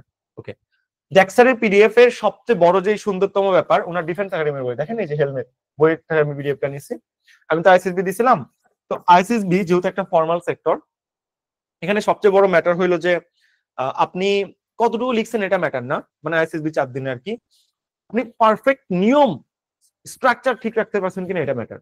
তো উনি যখন, আমি ওনার রিটেন কোর্সে ছিলাম, মানে আমার এখন ইমেইল লাগা শিখতে হবে এমন না, আমি ওনার রিটেন কোর্সে ভর্তি হয়েছিলাম যে উনার 20 বছরের যে অভিজ্ঞতা, ওই অভিজ্ঞতাটা আমি কিনে নেওয়ার জন্য, শর্টকাট কথায়। আপনি যেমন আমার রিটেন কোর্সে অ্যাড হয়েছেন, আপনি ইমেল কেমনে লিখতে হয় না জানতে হয় সবকিছু আপনি জানেন, বাট এখানে অ্যাড হয়েছেন আমার মধ্যে যে এক্সট্রা কথাবার্তা গুলো আছে রিটেনের জন্য, যেটা প্রো টিপস, যেটা অন্যরা জানেন না, যেটা আপনি জানতেন না, এটার জন্য আপনি এখানে অ্যাড হয়েছেন। সেম সেম কথা, আমি ওনার রিটেন কোর্সে অ্যাড হয়েছিলাম, মানে সময় আর কি, জাস্ট ওনার অভিজ্ঞতা গুলো নেওয়ার জন্য, গ্র্যাপ করার জন্য, উনি কি জানেন আমি একটু দেখতে চাই, ওনার সব অভিজ্ঞতা ওখান থেকে নিতে পারছিলাম, শিখতে পারছিলাম। এসএমএস, বইয়ের পিডিএফ কই পাবেন এগুলো আমি আপনাকে দিয়ে দিব আপু বা ভাই, আমি দিয়ে দিব, কোনো টেনশন নাই। এখন আমি যেটা দেখাচ্ছি আপনি একটু কষ্ট করে দেখেন, আমি এগুলো সব আপনাকে দিয়ে দিব, কোনো সমস্যা নেই। নেক্সট। ওকে, তো দেখেন ইমেল কিভাবে পারফেক্টলি লিখতে হয় এখানে সুন্দর মতো দিয়ে দেওয়া আছে, অনেকগুলো আছে এবং আপনার পরীক্ষায় হুবহু কমন আসতে পারে। এখানে যে ইমেল গুলো আছে এগুলো পরীক্ষায় হুবহু কমন আসার মতো একটা কনসেপ্ট, কারণ এটা ডিফেন্সের জন্য শেখানো হয়েছিল আমাদের। তো ডিফেন্সের জিনিস ঢাবিতে আসার সম্ভাবনা খুবই বেশি আসলে। তো দেখো ইমেল লেখার পারফেক্ট নিয়ম কিভাবে লিখতে হয়, এই যে তোমার এক্সাম্পল প্রথমে দেওয়া আছে, একদম সেম দিতে হবে, ঠিক আছে? এখানে তুমি যা দেখতেছো সেম সেম দিতে হবে। এটা হলো ফ্রম, টু, সেন্ড। তুমি যদি একটা এই যে একটা যদি কমাও ভুল করো তাও তুমি মার্ক কাটা খাবা। দেখছো অ্যাকচুয়াল তুমি যে অন্যান্য বইয়ে দেখো আর এখানে বইটা একটু আলাদা আছে, খেয়াল করে একটু তাকাও তাকাও তাকাও, এই দেখো সময়ের পর একটা কমা, অক্টোবর 1 না, 1 অক্টোবর, এখানে একটা সেমিকোলন, 2022 এখানে আবার একটা সেমিকোলন, আর এখানে টাইম কিভাবে লিখতে হয় এখানে একটা সেমি, এখানে একটা কোলন। তুমি যদি এই যে এখানে জাস্ট একটা কোলনটা ভুল করো না, এক মার্ক কাটা খাবা। তোমাকে যদি ইমেল দেওয়া হয় তার মানে হইলো তুমি পারফেক্টলি ইমেল লিখতে পারো কিনা এটা তোমার চেক করা হচ্ছে, মনে রাখবা। এইখানে নিয়ম যা আছে ভাই, তুমি যদি একটা কমাও ভুল করো, একটা কমা ভুলের জন্য 1 মার্ক কাটা, এটা কিন্তু ইমেইলের একটা ফর্মাল স্ট্রাকচার। ওকে, 2 নম্বর কথা ভাই, আমি তোমাকে অনেক বলছি, কি বলছি বলতো? প্যারাগ্রাফের মধ্যে কি অ্যাড করবা? প্যারাগ্রাফের মধ্যে ইডোমেন ফ্রেজ অ্যাড করবা, ঠিক আছে? বলছিলাম, ভালো করে বলছি, ভালো করে মন মাথায় রেখে ভালো করে কান খুলে শোনো। প্যারাগ্রাফের মধ্যে ইডোমেন ফ্রেজ অ্যাড করবা। আমি চিল্লাই চিল্লাই বলছি ভাই, ভালো করে বলতেছি। তুমি কখনো ফর্মাল রাইটিং এ, কি বলছি? ফর্মাল রাইটিং মানে কি? ইমেইল, ইমেইল, তারপর প্রতিবেদনের প্রকাশ, আহ, তারপর কি হইতে পারে? ইমেইল হতে পারে, তারপর ফর্মাল লেটার, ঠিক আছে? ফর্মাল রাইটিং এ ভাই কখনো ফ্রেজ অ্যাড করবা না প্লিজ। ফর্মাল রাইটিং এ ফ্রেজ অ্যাড করলে কিন্তু একদম ডাহা কাটা খাবা, বুঝতে পারছো আমার কথা? এই যে ফর্মাল রাইটিং ইমেইল, কখনো ইডোমেন ফ্রেজ অ্যাড করতে নাই। ফর্মাল রাইটিং তুমি ইডোমেন ফ্রেজ অ্যাড করতে পারবে না, জাস্ট এই একটা একটা বাধা, আর কিছু না। তুমি ফর্মাল রাইটিং এ কখনো ইডোমেন ফ্রেজ অ্যাড করবে না। এছাড়া তুমি vocab, high frequency word, complex sentence structure সব অ্যাড করো, আর কোনো সমস্যা নাই। বাট প্লিজ ইমেল রাইটিং, তারপরে তোমার কি বল, সংবাদপত্রের প্রকাশ, তারপরে অ্যাপ্লিকেশন, এগুলোতে কখনো ইডোমেন ফ্রেজ অ্যাড করবা না। আমি কিন্তু আগেই বলতেছি ভাই, অ্যাড করলে কিন্তু একদম জিরো দিয়ে ছাড়া দিবে, ডিরেক্ট জিরো দিবে, সমস্যা আছে। আহা, ফর্মাল রাইটিং এ তুমি ইডোমেন ফ্রেজ অ্যাড করতে পারবে না। ইডোমেন ফ্রেজ হলো তোমার জিনিসটা কি বলবো, মানে জিনিসটা জাস্ট ইনফর্মাল ভাবে যখন কথা বলতেছো না, তখন তুমি কিন্তু এখানে ইডোমেন ফ্রেজ অ্যাড করতে পারবে না, মনে রাখো। তবে তবে লেটার, তোমার বন্ধুর কাছে তুমি একটা লেটার লিখতেছো, মনের খুশি একটা লেটার লিখতেছো, লেটার লেটার তোমার বন্ধুর কাছে যেটা লিখছো ইনফর্মাল যে ব্যাটার, লেটারে তুমি ইডোমেন ফ্রেজ অ্যাড করে একদম ভরাই দাও, আর কোনো সমস্যা নেই, স্যার খুশি হবে। বাট ভাই ফর্মাল রাইটিং এ প্লিজ ইডোমেন ফ্রেজ অ্যাড করিও না। আমি কিন্তু এটা একদম কড়া ইনস্ট্রাকশন দিয়ে দিলাম, তুমি যদি ভুল করো তাহলে কিন্তু আফসোস থেকে যাবে তোমার, এই ভুলটা করা যাবে না, মাথায় রাখবা। ওকে, নেক্সট। তো দেখো ইমেল কিভাবে লিখতে হয় এটা ইম্পর্টেন্ট, কোথায় কমা দিবা, কোথায় সেমিকোলন দিবা, প্লিজ এই ভুলটা করবা না। তুমি আমার রিটেন কোর্স অ্যাড হয়েছো তুমি এই পারফেকশন গুলো শেখার জন্য। যারা 35-40 পায়, 35-38 পায়, তারা কেন পায়? একদম পুঙ্খানুপুঙ্খ ভাবে তারা নিয়মগুলো রাখে। এই যে তুমি ইমেল লিখছো, তুমি জানো এভাবে ইমেল দিতে হয়, এই যে এই চিহ্নটা দিতে হয়। শুধু ফর্ম লিখলে হবে না বাবা, নামের পাশে এটা লিখতে হবে, না লিখতে একদম ডিরেক্ট কাটা হয়, কোনো কথা নাই। এটা খুব ভালো করে মাথায় রাখবা প্লিজ। এইটুকু নিয়মের জন্যই তুমি কিন্তু ইমেইলে মার্ক পাচ্ছ। ভালো করে বলতেছে, এই ভুলটা কিন্তু তুমি করবা না। নেক্সট আসো। ওকে, এটা হলো তোমার ইমেল লেখার নিয়ম। আর লাস্টে দেখো, একটু একটু চেষ্টা করো, লাস্টে তোমার অ্যাড্রেস লিখে দিতে হয় এইটা, বেস্ট রিগার্ডস দাস, তোমার নাম দিয়ে দিলা, আহা এখানে একটা কমা, হাউস নাম্বার, কোলন, 25 তারিখের পর এখানে ডেট বসবে। আর অনেকগুলো আছে সেগুলোর মধ্যে তুমি পেয়ে যাবে, ঠিক আছে? সবগুলো সেম স্টাইল হবে ভাই, সব সেম। এই দেখো সব সেম স্টাইল, সব, নতুন করে নেই। এই যে ইয়োর্স, এবার এখানে কমা হবে। এগুলো যদি ভুল করো খুব সমস্যা হয়ে যাবে ভাই। ইমেইল তুমি চেষ্টা করবে যে 1 প্যারাতে লেখার জন্য, ঠিক আছে? 1 প্যারা বা 2 প্যারাতে লেখার জন্য। সব যেই যে মেইল গুলো হুহু কমন আসতে পারে এটা তোমার এখানে দেওয়া আছে, ঠিক আছে? ডেলিভারি একটা অর্ডার, প্রোডাক্ট ক্যাটালগ, এগুলো হুহু কমন আসার সম্ভাবনা সবচেয়ে বেশি। টিপস কি বলছে দেখো, লেখা আছে ব্যাকরণিক সঠিক থাকতে হবে, বানান বর্ণনা ভুল করা যাবে না, সুশীল সাবলীল হতে হবে, মেইনটেইন দ্য ফরম্যাট, যে ফরম্যাটটা এখানে দিয়ে দেওয়া হয়েছে। এটা তুমি যদি ভুল করো, এই জন্য আমি জ্যাক স্যারের উপর প্রচুর পরিমাণ গ্রেটফুল। উনি উনার লাইফের টোটাল যত এক্সপিরিয়েন্স আছে সেটা এখানে দিছে ভাই, কোনো বক্স দেওয়া যাবে না। আপনি সারা জীবন যদি শিখে থাকেন যে ইমেইল বক্স আকারে দিতে হয়, তাহলে এটা ভুল, ঠিক আছে? ওটা ভুল প্রসিডিওর। এই জন্যই বলতেছি যে ইমেইল লেখার চেয়ে ইমেইলের নিয়মটা তোমার আগে শিখতে হবে। কোনো বক্স না, কোনো বক্স না। এই যা দেখতেছো সেম স্টাইল, সেম, কোনো বক্স টক্স কিচ্ছু না, সেম স্টাইল হবে। মাথায় যেন থাকে, ভুল করবে না। ভুল করলে কিন্তু তুমি ভাই ঝামেলায় পড়ে যাবে। ওকে, হ্যাঁ, বাসায় আপনার বারবার ফরম্যাটটা লিখতে হবে।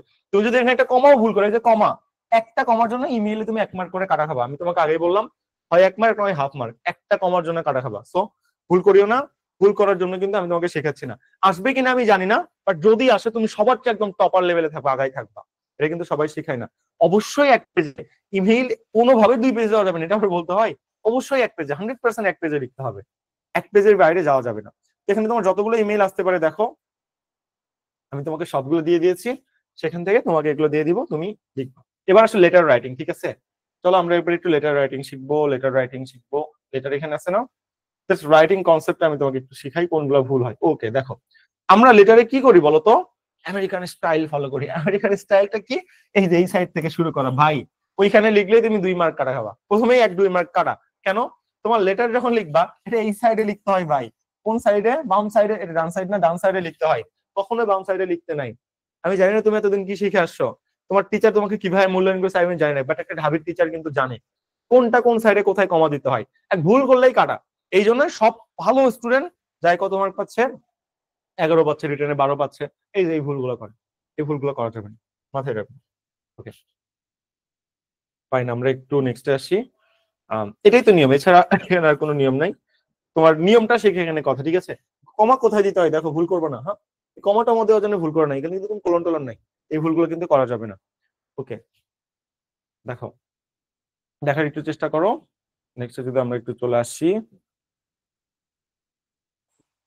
ওকে ফাইন, আমরা একটু নেক্সটে চলে আসার চেষ্টা করব। এটা হলো তোমার লেটার লেখার ব্যাপার স্যাপার। এবং লেটার যদি লেখো, খাম কিন্তু অবশ্যই দিতে হবে, এটা যেন বলতে না হয়। ফ্রম টু খাম কিন্তু দিতে হবে। ওকে, এটা মাথায় রাখবা। ওকে, এখানে সবগুলো দেওয়া আছে আর কি। ফাইন, আমরা একটু উপর দিকে যাওয়ার চেষ্টা করি। এগুলো সবগুলো লেটার রাইটিং আছে, এখানে তেমন আর কোনো কিছু আমরা দেখতেছি না। ওকে ফাইন, এবার আসো রাইট আ লেটার কংগ্রাচুলেটিং। এবার কোন লেটারটা এবার আসতেছে? ওকে ফাইন, এবার একটু আমরা একটু আসার চেষ্টা করি। এই যে এটা আমাদের আরেকটা নিয়ম, তুমি যদি বাম সাইড থেকে শুরু করতে চাও। But এখানে বেশি বড় হয়ে গেছে মনে হয়, কেন জানি নিজেই দেখতে পাচ্ছি না, বেশি ছোট বড় লাগতেছে আর কি। ছোট করে দেখাই তাহলে মনে হয় ভালো হবে। ওকে, আমরা একটু ছোট করে দিলাম। ওকে, এটা ডায়লগ রাইটিং ছিল। ওয়েট করি আমরা একটু, ওয়েট। মানে এই পিডিএফটা তোমাকে যখন দিয়ে দিব তুমি সব পাবো। ওকে, এবার আসা হলো অ্যাপ্লিকেশন। অ্যাপ্লিকেশন কোন সাইডে শুরু করতে হয় বলো তো? অ্যাপ্লিকেশন কোন সাইডে? এই যে বাম সাইডে। মনে থাকবে, মনে থাকবে এগুলো। এগুলো কিন্তু কোনো রকম ভুল করবে না। ওকে, তোমরা কি করো তাকাও, আমি তোমাকে মিস্টেক ধরাই দিই, মিস্টেক ধরাই দিই, মিস্টেক মিস্টেক হয়ে গেল বাবা। এই যে দেখো, তুমি যদি মাস আগে লেখো তাহলে এখানে একটা কমা থাকবে, লাস্টে একটা ফুল স্টপ। ভুল করবে না, ভুল করলে কিন্তু আমার দোষ নাই। আর যদি তারিখ আগে লেখো, কোনো কমা ফুল স্টপ কিচ্ছু হবে না। তুমি কিন্তু মনে করো না এটার জন্য মিস্টেক, এটা মিস্টেক না, এটা নিয়ম, এটা নিয়ম। মনে যেন থাকে। তুমি যদি তারিখ আগে দাও কিচ্ছু হবে না, আর মাস আগে দিলে কিন্তু কমা হবে, লাস্টে একটা ফুল স্টপ হবে। এই ফুল স্টপ না দিলে 1 মার্ক কাটা খাবা, হাফ মার্ক কাটা খাবা। সাবধান। ফর্মালি কিন্তু নিয়ম ম্যাটার, কি লিখছে এটা বড় ম্যাটার না, নিয়ম কিন্তু তোমার জন্য ম্যাটার। এই ভুল করলে কিন্তু আমি কোনো দায়ভার নিব না, আমি আগেই তোমাকে শিখাই দিচ্ছি এইগুলো। ওকে আরে ভাই ছোট না, আচ্ছা ছোট হয়েছে। ওকে, এইভাবে এখানে তোমার যা যা রাইটিং লাগে না ইম্পর্টেন্ট গুলো সবগুলো দেওয়া আছে দেখো। তুমি একটু দেখে নিও, এগুলো তো আমি লেটার আর তোমাকে কি শিখাবো বলো? তুমি জাস্ট এখানে শুধুমাত্র এখানে যে নিয়মগুলো দেওয়া আছে এই নিয়মগুলো জাস্ট কপি করে ফেলবা, এর বাইরে তোমার আর এখানে কোনো কিছু। ওকে, এবার আসলে ডায়লগ রাইটিং। যদি ডায়লগ দেয় দিতে পারে না, জুলাই স্ট্রিংলে একটা ডায়লগ লেখো, দিতে পারে। তো ডায়লগের জন্য তেমন খুব একটা ফ্যাক্টর না, জাস্ট ফাদার সন এইভাবে।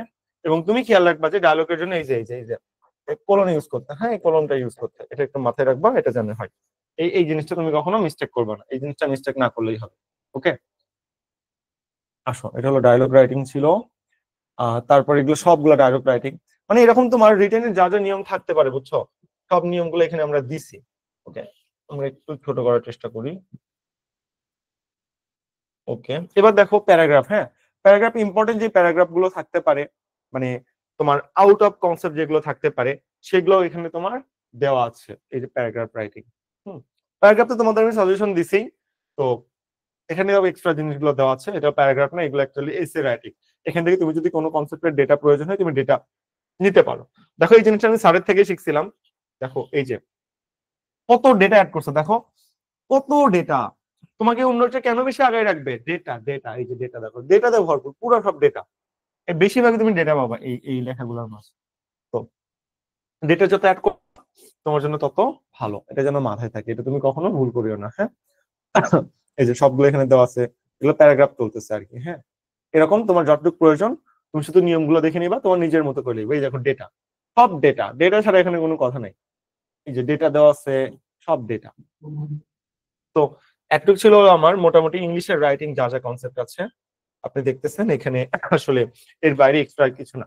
আমার কেন জানি মনে হয় এবার সব রাইটিং পার্ট থেকে দিবে। হ্যাঁ, গ্রামার ট্রামার কিচ্ছু দিবে না, সব রাইটিং দিবে, প্যারাগ্রাফও দিবে না, একদম উত্থান পাতান করে হবে আমার জাস্ট মনে হচ্ছে। তো আমি রিস্ক নিতে চাচ্ছিলাম না। প্যারাগ্রাফ কিভাবে লিখতে হয়, লেটার কিভাবে লিখতে হয়, ডায়লগ কিভাবে লিখতে হয়, ইমেল কিভাবে লিখতে হয়, ওই নিয়মগুলো আমি এখানে মার্ক করে দিলাম। ভুল করবেন না, ভুল করলে কিন্তু আমার কোনো দোষ নাই, এটা যেন মাথায় থাকে। এটা ছিল ইংলিশ, এটা আমি আপনাকে পিডিএফ দিয়ে দিব, আপনার কোনো প্যানিক নেই। নেক্সট আসেন, এবার আসবো হলো বাংলা রাইটিং। এই বাংলা রাইটিংটা শেষ করলে আমাদের এই পর্যন্ত রিটেনের জন্য যা আসতে পারে সব শেষ। এমন কিছু নাই যে আমি বাদ রাখছি, সব কমপ্লিট করছি। এবং আজকে অন্তিম ক্লাস হচ্ছে আমাদের আর কি। এরপর আপনাদের জাস্ট এক্সাম নেওয়া শুরু। 10টা মডেল টেস্ট নিলে আপনারা বুঝতে পারবেন যে আপনার প্রিপারেশনের কতদূর। ধীরে আপনার ঢাবির পরীক্ষার আগে যদি আপনি 10টা মক টেস্ট দেন তাহলে বুঝবেন যে আপনার প্রিপারেশন কতটা ভালো। ওকে, প্রতিবেদন। প্রতিবেদন কিভাবে লিখতে হয়, কিভাবে লিখতে হয় এটাই বেশি ইম্পর্টেন্ট ভাই। এই দেখো এভাবে লিখতে হয়। প্রথমে কি থাকবে, প্রতিবেদনের প্রকৃতি থাকবে, শিরোনাম থাকবে। শিরোনাম অবশ্যই একটা চমকপ্রদ শিরোনাম হইতে হবে, ঠিক আছে? প্রতিবেদন তৈরির সময়, তারিখ, বুঝতে পারছো? এটা যেন তোমার মাথায় থাকে। এই যে নিয়ম, এটা ভুল করা যাবে না। তোমরা হয়তো মনে করো যে এইটা হয়তো কোলন একদম সিরিয়ালি থাকতে হবে। কে বলছে ভাই? কই থেকে এই নিয়ম শিখছো তুমি? হ্যাঁ, কোলন কই থেকে শিখছো তুমি সিরিয়ালি থাকতে হবে? কোলন যেখানে ইচ্ছে দাও, কোনো সমস্যা নাই, ঠিক আছে? বাট এই সিরিয়ালটা মেনটেন করবা যে প্রতিবেদনের প্রকৃতি, শিরোনাম, তৈরির সময়, তারিখ, সংযুক্তি। এটা যদি ভুল করো আমার করার কিছু নেই। তুমি কিন্তু প্রতিবেদনের মার্ক পাবো, বলতে পারে না বাংলায় যে জুলাই আফরিন, জুলাই বিপ্লবের বাংলা একটা প্রতিবেদন দেখো, কি করবা? পারো? নিয়ম পারো? পারো না তো কি করবা? তখন তো কি মার্ক পাবা না, তাই না? ভালো লেখো, নিয়ম পারো নি, মার্ক পাবা? পাবো না, জিরোতে ছেড়ে দেবে একেবারে, ঢাবিতে ডিরেক্ট জিরো, কোনো কথা নেই।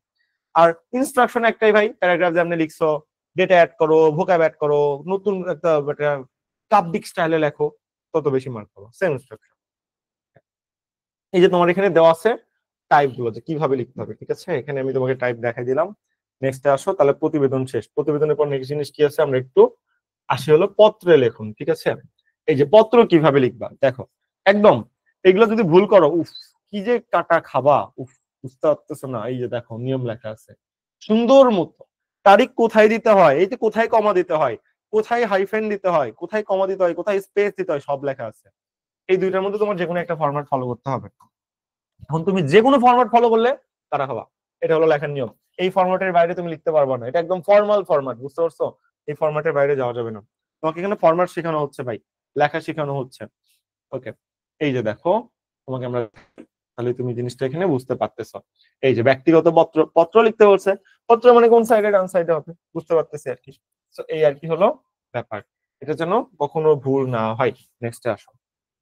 ওকে, তো এই যে এরকম সব শুধু এখানে পত্রই দেওয়া আছে, পত্র বাদে এখানে আর কোনো কিছু আমরা নর্মালি দেখতেছি। পরেরটা কি ছিল? ওইটা তো প্রতিবেদন ছিল, পত্র গেল, প্রতিবেদন গেল, তারপর এখানে কি এটা দেখি তো, দাঁড়াও।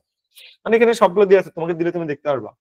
এটাও হলো তোমার এই যে নিমন্ত্রণ পত্র কিভাবে লিখতে হয় দেখো, পরীক্ষায় যদি দেয়, উফ, নিমন্ত্রণ পত্র লেখো, তুমি তো ভাই নিমন্ত্রণ পত্র লিখতে পারো না, তোমার কি অবস্থা হবে? তোমার অবস্থা পুরো খারাপ হয়ে যাবে ভাই। ডেটা একদম ঠিকঠাক না দিলেও তো হবে। আচ্ছা, ডেটা একদম ঠিক, ডেটা দেখেন আপনি এমন ডেটা দিয়েন না যেন স্যার আপনাকে সন্দেহ করে, ঠিক আছে?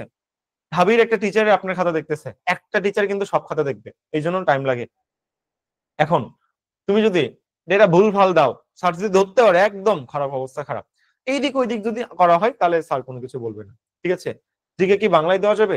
জিকে বলতে ডেটা এখানে বাংলার মধ্যে অবশ্যই, জিকে অবশ্যই, ডেটা আপনি অবশ্যই এখানে বাংলায় দিবেন। কেন বাংলায় দিবেন না বলেন? এই যে আপনি কিভাবে নিমন্ত্রণ পত্র লিখবেন দেখেন, এই যে প্রথমে এই সাইডে ধন্যবাদান্তে, তারপর এই সাইডে অনুষ্ঠান পর্ব, এই যে এখানে সুধী থাকবে। এই যে এই জিনিস যদি ভুল করেন তাহলে আমার কোনো দোষ নাই, ঠিক আছে? আপনি এই জিনিস কিন্তু ভুল করতে পারবেন না। আমি কিন্তু আপনাকে আগেই বলে দিচ্ছি, এগুলো ভুল করলে আমি কোনো দায়ভার নিব না, এটা আপনি মাথায় রাখবেন। ওকে, তারপর আবেদনপত্র কিভাবে লিখতে হয় দেখেন, এই যে তারিখ দেওয়ার নিয়মটা শিখে নেন। এই যে তারিখ দেওয়ার নিয়ম শিখেন, কোনো কমা হবে না। আহা, কমা কি মন মতো বসান, ইচ্ছা মতো? এগুলো এগুলো করা যাবে না, তাহলে কিন্তু সমস্যা হয়ে যাবে, ঠিক আছে? ওকে, আমরা দেখলাম এরকম তোমার আসতে পারে। আমার কেন জানি মনটা বলতেছে সে এবার ভাই সব রিটেন আইটেম দিবে, একদম সব দিবে। রিটেন আইটেম যদি না দেয় তাহলে তো কোনো সমস্যা নাই, ঠিক আছে। কিন্তু যদি রিটেন আইটেম দেয় তাহলে তো ভাই তুমি ধরা খাবা। তো তাই আমরা এখানে আগে তোমাকে শিখাই দিচ্ছি সারাংশ সারমর্ম কিভাবে লিখতে হয়। দেখো তোমাকে একদম 8টা সিরিয়াল বলে দেওয়া আছে যে তুমি কোনটার পর কি লিখবা, কোনটা ব্যবহার করতে পারবা, কোনটা পারবা না। এবং এই যে সারমর্ম তোমার যদি হুবহু কমন আসে না, এখান থেকে কমন আসবে, এই কটার বাইরে দেয় না। খুব ইম্পর্টেন্ট গুলো এখানে দেওয়া আছে, এই যে সারাংশ বা ইম্পর্টেন্ট সারমর্ম গুলো সব এখানে আছে, তোমার এখানে দিয়ে দেওয়া হবে, তুমি সেখান থেকে লিখতে পারবা, কোনো অসুবিধা নাই, ঠিক আছে। ওকে, এবার আসলে ভাব সম্প্রসারণ, মানে রিটেন তোমার যত আইটেম থাকতে পারে সব আইটেম কোনটা কিভাবে লিখতে হয় সবই আমরা এখানে দিছি। ওকে, অ্যাপ্লিকেশন বা লেটার কোন পেজ থেকে শুরু করলে ভালো হবে? লেফট পেজ, লেফট বাম পাশ, ঠিক আছে। এগুলো সবসময় বাম পাশ থেকে শুরু করার চেষ্টা করবেন, বাম পাশ থেকে, বাম পাশ থেকে। অথবা আপনার জন্য ওখানে নির্ধারিত জায়গায় দেওয়া থাকবে, ওইটুকু জায়গার মধ্যে আপনি কমপ্লিট করবেন, বুঝছেন? এই আর কি। ভাব সম্প্রসারণ কিভাবে লিখতে হয় দেওয়া আছে, এটা আমার নতুন করে এখানে বোঝানোর কিছু দেখতেছি না। তো একটু ছিল হলো আপনার মোটামুটি পরীক্ষায় যা আসতে পারে সেই জিনিসপত্র। একটু ওয়েট করবো আমরা,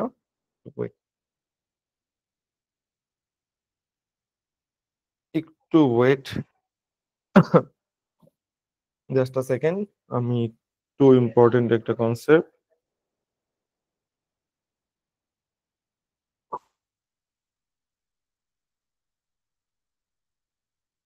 ওকে, ফাইন। সো একটুক দেওয়া ছিল হলো আমার বাংলার যে আইটেম গুলো সেই আইটেম। তো এর বাইরে আমি যদি ভুল না হই আপনার রিটার্নে কিচ্ছু আসবে না। এর বাইরে নরমালি কিছু আসার সম্ভাবনা নেই। একজন লিখছে যে ভাইয়া আর্গুমেন্টিক এস এর উপর একটা ক্লাস, আর্গুমেন্টিক এস এ তো আপনার আসবে না রিটেনে, যেটা আসবে না সেটার উপর আপনি কি করবেন, যতটুক দরকার সেটা পড়েন, ওটা তো আপনার পরীক্ষায় আসবে না, তাই না? জীবনেও দেবেন না, এটা শিওর থাকেন। আর্গুমেন্টিভ এসে আপনার ঢাবিতে কখনো দেবে না, কারণ অত টাইম আপনার হাতে নাই। আপনার 40 মিনিট আপনাকে জাজ করা হচ্ছে বাংলা ইংলিশ, ওটা আপনার পরীক্ষা আসবে না। ইউ রিটেনকে অ্যাডিশনাল পেজ দেওয়া হয়, জি অ্যাডিশনাল পেজ দেওয়া হয়, বাট আই রিকোয়েস্টেড ইউ আপনি অ্যাডিশনাল কি, আপনি অ্যাডিশনাল পেজ নিবেন না, ঠিক আছে, বুঝতে পারছেন? আপনি কোন রকম অ্যাডিশনাল নিবেন না, নিলে কিন্তু ঝামেলায় পড়বেন। কারণ কি, ঢাবির টিচার আপনাকে নির্ধারিত পেজ দিয়েছে, আপনি আপনার হাতের লেখা ছোট করে ফেলান, এক লাইনে 30, এক লাইনে আপনি কি বলবো, এক পেজে 30 লাইন লেখেন, আপনি কেন এক্সট্রা পেজ নেবেন?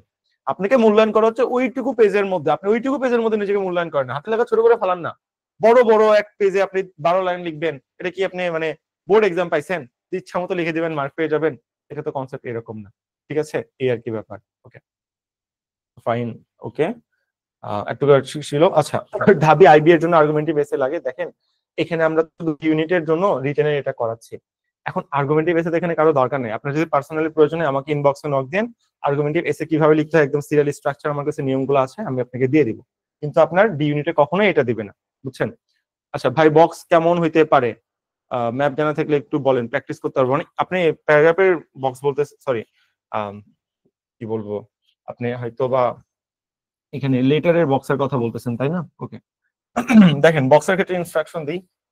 এই যে ধরেন এটা আপনার একটা পেজ, ঠিক আছে, আপনার বক্স কি করেন, এটা যদি পেজ হয়, এটা যদি আমার পুরো একটা পেজ হয়, এটা একটা পেজ ধরেন, আপনি এই যে এইটুকু এইটুকু এইটুকু একটা বক্স আঁকান, এটা বক্স আঁকানোর নিয়ম। হ্যাঁ, বক্স এইটুকু কখনো হবে না, বক্স বড় হবে। এটা যদি তোমার একটা পেজ হয়, বক্স এই যে এত বড় মাপের হবে, এই যে এত বড় মাপের হবে, একটু বড় একটু বড়, মানে লেটারের বক্স যত বড় হয় তত বড় হবে, মানে এইটুকু কোনো ভয়, বাস্তবে লেটারের বক্স কত বড় হয় সেরকম তুমি একটু লিখবে, ঠিক আছে। ওকে, তো এই যে তারপরে এখানে এরকম 3টা টান দিবা, ঠিক আছে। আমি একটু ভুল করে ফেলাইছি, ভুল করা যাবে না যেহেতু ঢাবে রিটার্নে আমরা কাজ করতেছি। এই যে ধরো এটা যদি হয়, ওই সাইড একটু, এই সাইড একটু কম জায়গা থাকবে, একটা টান, এই যে এখানে একটা টান, এই একটা 3টা টান, বুঝছো? ওইদিকে টু একটু বেশি জায়গা থাকবে, টু একটু বেশি জায়গা, ওকে, ফ্রমে একটু কম জায়গা, ফ্রমে তুমি তোমার মতো অ্যাড্রেস দিয়ে দিবা। এই যে তুমি প্যারাগ্রাফে বা লেটারে যে অ্যাড্রেসটা দিছিলে না, সেম সেম অ্যাড্রেস আর কি, সেম সেম অ্যাড্রেসটাই কপি করে বসাই দিবে, যা যা যেরকম অ্যাড্রেস ছিল। তারপর এখানে ফ্রম যার নাম তার নাম লিখলা, তারপর হাউস নাম্বার কত, রোড নাম্বার কত, ঢাকা বনানী, একটা অ্যাড্রেস দিয়ে দিলাম। মানে বক্সে এমন একটা অ্যাড্রেস লিখবা যেটা ভ্যালিড একটা অ্যাড্রেস, হ্যাঁ, নন ভ্যালিড কোনো অ্যাড্রেস ট্যাড্রেস জন্য এখানে দিও না। আচ্ছা ঠিক আছে, আমি আনমিউট করে দিচ্ছি, কোনো সমস্যা নেই, একটু ওয়েট। ওকে, আপনাদের আমি আনমিউট করে দিচ্ছি, ঠিক আছে, এখন কথা বলতে পারবেন। আর এখানে কি লিখবেন ছোট্ট করে, এখানে কি লেখা থাকবে, স্ট্যাম্প, STAMP, স্ট্যাম্প। এটা হলো বক্স, এরকম হবে। নেক্সট, হ্যাঁ, আর কোনো কোশ্চেন থাকলে করেন।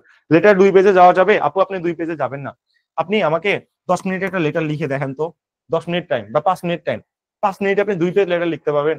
আপনার বুঝতে হবে সময় এখানে লিমিটেড, 40 মার্কের জন্য 40 মিনিট টাইম। সো আপনি 2 পেজে যাতে পারবেন নাকি পারবেন না এটা আমরা দেখবো নি, সমস্যা নাই।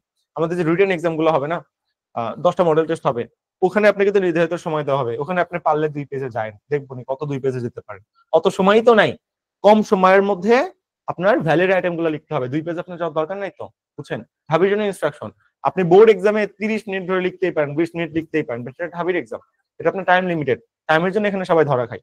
ওকে, নেক্সট কোশ্চেন। লেটার অ্যাপ্লিকেশন নিয়ম ভুলে গেছেন? ওই যে আমি যে পিডিএফটা দিব এখানে লেটার অ্যাপ্লিকেশনের নিয়ম দেওয়া আছে, একদম যা দেওয়া আছে হু পুঙ্খানুপুঙ্খ ভাবে দিয়ে দিবেন। এটা কিন্তু আমি পিডিএফ দিব, সমস্যা নেই, আপনার টেনশন করতে হবে না, বুঝছেন? ওকে, নেক্সট কোশ্চেন। তো রিটেন আমি মনে করি যে এর বাইরে আপনার কিছু আসার কথা না। জি হ্যাঁ বলেন। ভাইয়া মানে প্রতিটা ভার্সিটিতে আইবি ইউনিট না, মানে ওইটা একটু যদি বিস্তারিত ভাবে বুঝিয়ে বলতেন ভালো হতো। আমি বলি, আইবিএ শুধুমাত্র তাদের জন্য যারা আইবিএ এর নামটা আজ থেকে 2 বছর আগে থেকে জানে, এটা হলো 1 নম্বর কথা। কারণ আইবিএ প্রিপারেশন কি, যারা ডি ইউনিটে চান্স পায় এখান থেকে আইবিএ প্রিপারেশন শুরু হয়। ওকে, আইবিএ প্রিপারেশন, আপনি ধরেন ইংলিশে অনেক এক্সপার্ট, আমি ইংলিশে মোটামুটি যতটুক পারি এক্সপার্ট না, আমি আইবিএ এক্সামের কোশ্চেন সলভ করতে গেলে 10টার মধ্যে আমার 3 থেকে 4টা এমসিকিউ কারেক্ট হয়, 6টাই আমি ভুল করি, আমিও ভুল করি। তার মানে আপনার যদি প্রচুর এক্সপার্টিস হয়ে থাকেন কোন একটা কনসেপ্টে, তারপর সেখান থেকে আপনার আইবিএ শুরু করা উচিত। আইবিএ হলো ইন্টারন্যাশনাল বিজনেস, ঠিক আছে? এবং আইবিএ এর জন্য ফেমাস হলো ঢাকা ভার্সিটি আইবিএ। এই আইবিএ ঢাকা ভার্সিটিতে আছে, খুলনা ইউনিভার্সিটিতে আছে, তারপর জাহাঙ্গীরনগর ইউনিভার্সিটিতে আছে, এনএসইউ তে আছে, তারপর আইইউবি তে আছে, টুবিতে নাই। এই কয়েকটা ভার্সিটিতে শুধুমাত্র আইবিএ টা আর কি আছে। এটা ইন্টারন্যাশনাল বিজনেস, এখানে কমার্সের সাবজেক্ট আপনাকে পড়ানো হবে। ভাই শুনতে পাচ্ছেন? এই ধারণা, জি আমি শুনতে পাচ্ছি, বলেন। ভাই আমি এটা বলিনি, আমি বলছি যে আমাদেরকে নির্ধারিত বক্স দেবে প্যারাগ্রাফ লেখার জন্য, লেটার লেখার জন্য, এগুলার পরিমাপটা কেমন হবে, মানে কত ইঞ্চি বাই কত ইঞ্চি হবে? কারণ আমি কয়েকটা জায়গায় দেখছি তো এক একটার মাপ এক এক রকম দেখা যাচ্ছে।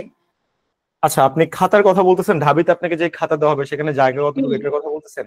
জি জি, কারণ তাহলে বাসায় আমরা প্র্যাকটিস করতে পারতাম ওই মাপের বক্সের মধ্যে, ওকে, কারণ 1-2 ইঞ্চির পার্থক্যই অনেক বেশি হয়ে যায়। বুঝছেন?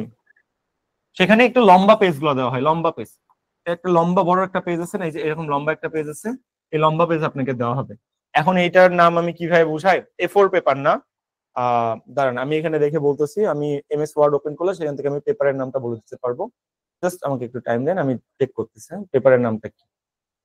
ডিজাইনে গেলাম, লেআউটে গেলাম, size, okay, table, okay fine, A4 size, B4 size, B5, দেখেন আপনার লিগ্যাল নামে একটা সাইজ আছে, হ্যাঁ, 8.5 ইঞ্চি ইন্টু 8.5 ইঞ্চি ইন্টু 14 ইঞ্চি, এই যে লিগ্যাল নামে যে সাইজটা আছে এই লিগ্যাল সাইজের আপনার রিটেনের খাতাগুলো অ্যাকচুয়ালি দেওয়া হয়। আপনি এমএস ওয়ার্ড ওপেন করে দেখবেন যে লিগ্যাল নামে একটা সাইজ আছে 8.5 ইঞ্চি ইন্টু 14 ইঞ্চি, এখানে আপনি প্র্যাকটিস করবেন। ওকে, নেক্সট কোশ্চেন। লিগ্যাল নামে যে সাইজটা আছে আপনি সেখানে প্র্যাকটিস করবেন, তাহলে আশা করি ওইটাই সেম জিনিসটা আপনি সেখানে পাবেন। ওকে, নেক্সট। তো আমি যেগুলো দেখাইলাম এগুলো আপনাকে পিডিএফ দিয়ে দেওয়া হবে। আমার দিক থেকে রিটেনের জন্য আপনার যা যা প্রয়োজন, I have no stone unturned here, আমি সবকিছু আপনাকে পুঙ্খানুপুঙ্খভাবে নিজে ধরে ধরে কিভাবে লিখতে হয় নিয়ম টিয়ম সহ সব কমপ্লিট করছি। ইভেন যেগুলো আসার মতো না ওটাও যদি চলে আসে আপনার যেন লাইফ রিস্কে না পড়ে, ভাবি মিস মানে লাইফ রিস্কে আমি ধরে নিচ্ছি কিছুক্ষণের জন্য, হ্যাঁ, সেটাও আমি এখানে প্র্যাকটিস প্রয়োজন। জি আরেকবার একটু বলেন। ভাইয়া আমি আপনার কয়েকটা ভিডিওতে আর কি দেখেছি যে আপনি বলছেন মানে উপরের যে আন্ডারলাইনটা করব answer to the question number লেখার পর ওইটা গ্রিন কালারের মানে কলম বা হচ্ছে পেন্সিল দিয়ে করতে বলছেন, বাট আমি অ্যাডমিট আমাদের যে ঢাকার ইউনিভার্সিটির যে অ্যাডমিটটা দিছে ওইখানে লেখা আছে যে পেন্সিল একদম সম্পূর্ণ নিষিদ্ধ। এখন ওইটা মানে ওইটা নিয়ে একটু কনফিউজড আছি, একটু বুঝায় বললে ভালো হইতো। পেন্সিল আপনার নিষিদ্ধ হলো এমসিকিউ এ, বুঝছেন? এমসিকিউ অনেকে কি করে এই ফুল মানে ফরওয়ার্ড করে না, এটা পেন্সিল দিয়ে ফরওয়ার্ড করে, পরে যায় মিশাই দিয়ে করতে পারে। এইখানে বলছে যে এমসিকিউ সম্পূর্ণ নিষিদ্ধ, রিটেনের ক্ষেত্রে কোনো কথা বলেন, ওটা এমসিকিউ ইনস্ট্রাকশন, এমসিকিউ, বুঝছেন? ওকে, নেক্সট কোশ্চেন।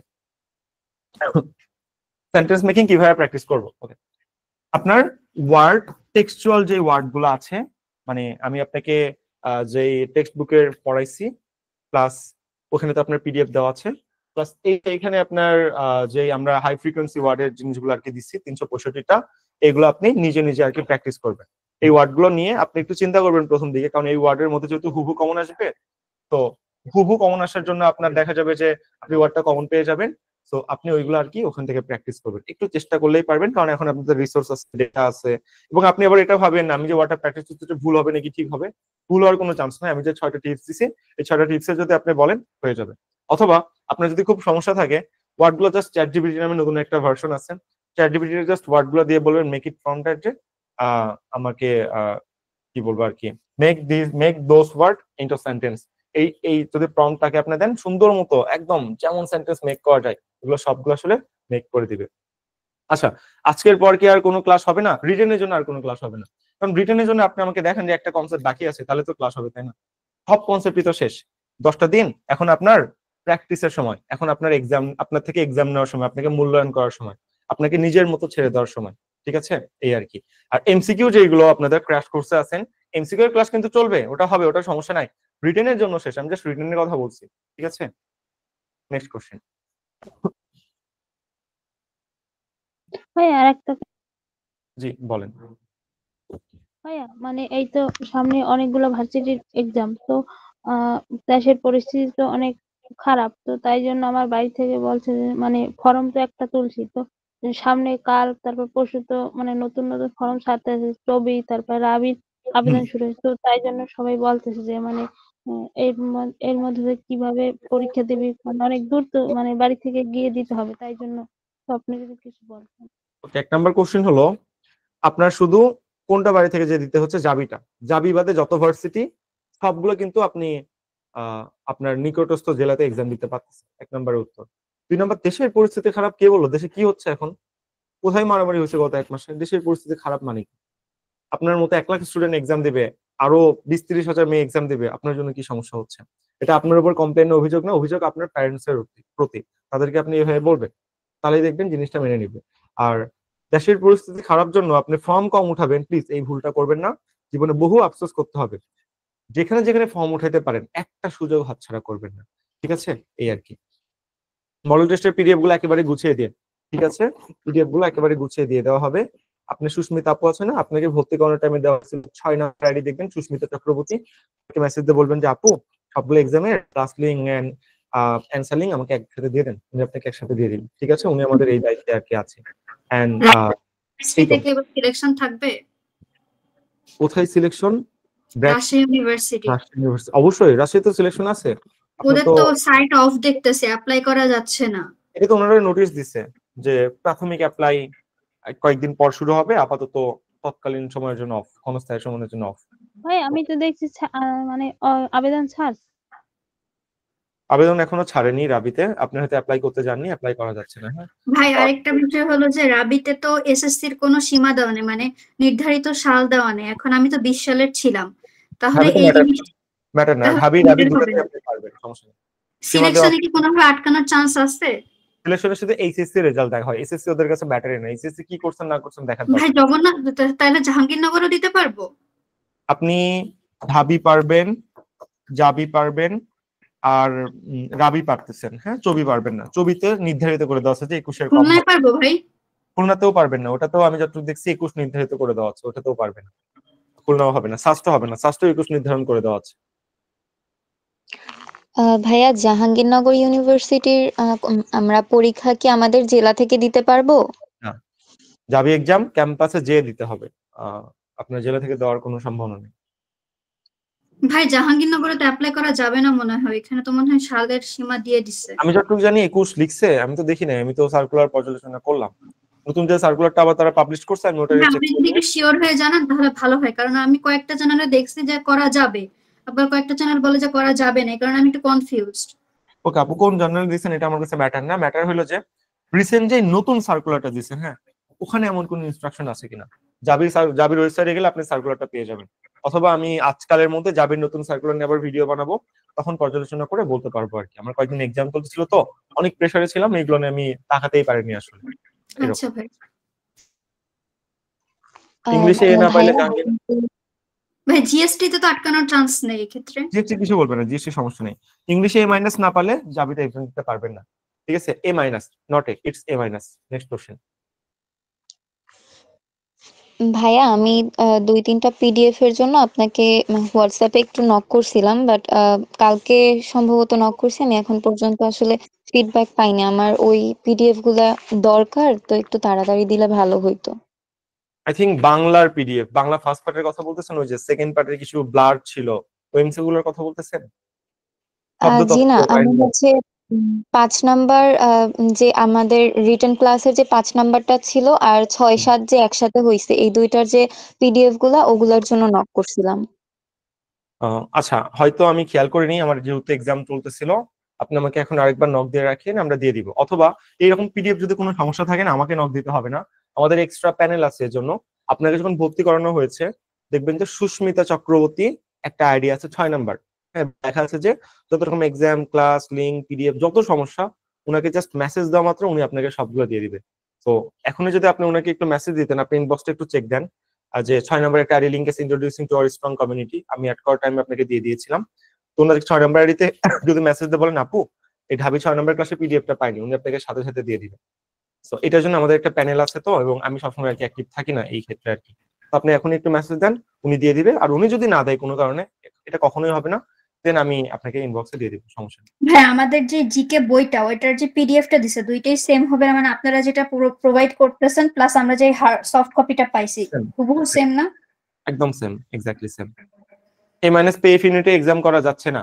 এফ ইউনিট কই পাইছেন? এফ ইউনিট তো নাই, এফ তখন সির মধ্যে।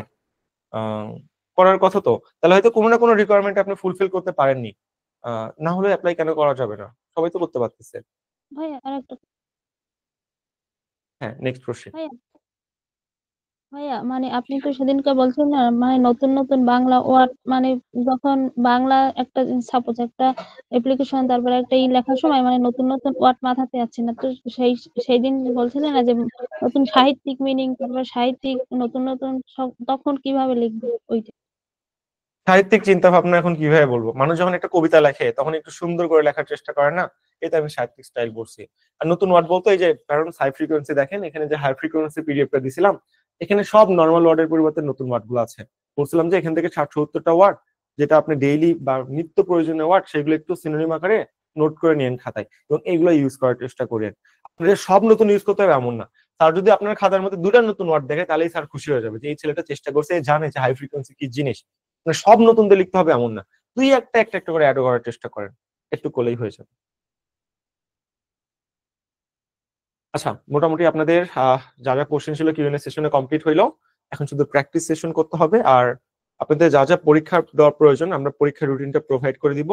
আজকে 9 তারিখ, 10 তারিখ টাইম দিলাম, 11 তারিখ থেকে পরীক্ষা শুরু হয়ে যাবে। আজকে রাতে আপনি রুটিনটা পেয়ে যাবেন। ইনশাআল্লাহ পড়াশোনা করেন। রিটেনে আমরা প্রত্যেকে 30+ মার্ক চাই। কতবার স্টুডেন্ট যারা ছিল তারা কিন্তু রিটেনের জন্যই চান্স পাইছে।